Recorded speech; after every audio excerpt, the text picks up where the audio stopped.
Our team name is R.E.S.P.O.N.D, and we chose this name because every letter in the word respond can stand for something that you can do to be prepared for emergencies. Here we have R is resist your fear, E is evaluate the situation, S is secure essentials, P for protect yourself, O for organize gear, N for never give up, and finally D for develop a plan. If you guys go home and create these plans with your family and everyone knows what to do, then in case of emergency, the more that you practice it, the easier it's going to be, and it's just going to come to your mind and you won't have to think about things. Some of the things you guys can do, you can go home and talk with your parents about where these things are at, and you can get the kit put together, and then you guys can rehearse like we've talked about with Joe. So some of the other things that you want in this kit would be things like flashlights. Well, how do flashlights work?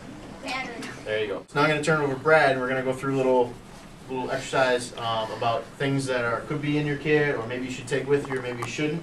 And you guys are going to let us know what you think would be good to have in your kit and what wouldn't be. Water. And just like Dave said earlier, how many days of water should you have? 3 days, yeah. So I think this is pretty self-explanatory. Who thinks you can live longer without, what do you think you can do? Live longer without food or without water? Food. Live longer without food. So water and bandages are probably the most vital thing you can have in your emergency kit. So we'll put this outside. All right, now this is where it's open for discussion. And the last class convinced me that this should be in the kit. So how about this?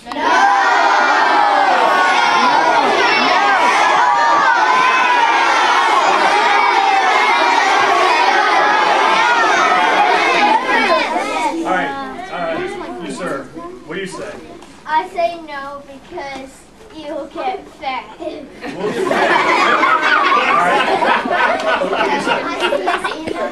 The argument is, it is unhealthy, but in an emergency situation, if there's nothing else, you could rot your teeth out. That's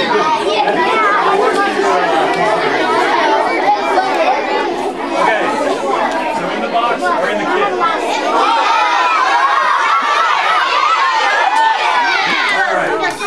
Alright, you're louder than last class. I didn't have it in the kit last time. So, when you're in a safe place, when something happens like a tornado or something like a flood, you're in a safe place, you want to get out of a safe place at some point, but you want to make sure it's safe before you get out. So things you can do. First step was create a plan. So that's important to go over with all your families. Make sure you know what you're going to do in case of emergency. Now our second step was prepare a kit. Exactly, and we just went over. So you guys need to remember all that stuff that we put in our kit. And whenever you go home today, you can talk with your families about, we need to get something and be prepared.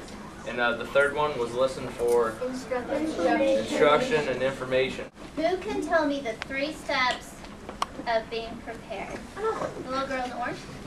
Create a plan, prepare a kit, listen for information. Very good. Good job, Flo. All right, and how many days worth of supplies should you have in order to be prepared? 3 days. Very cool. Thank you guys for listening to all of us. And again, your teachers will have information you can give your parents. What do we say?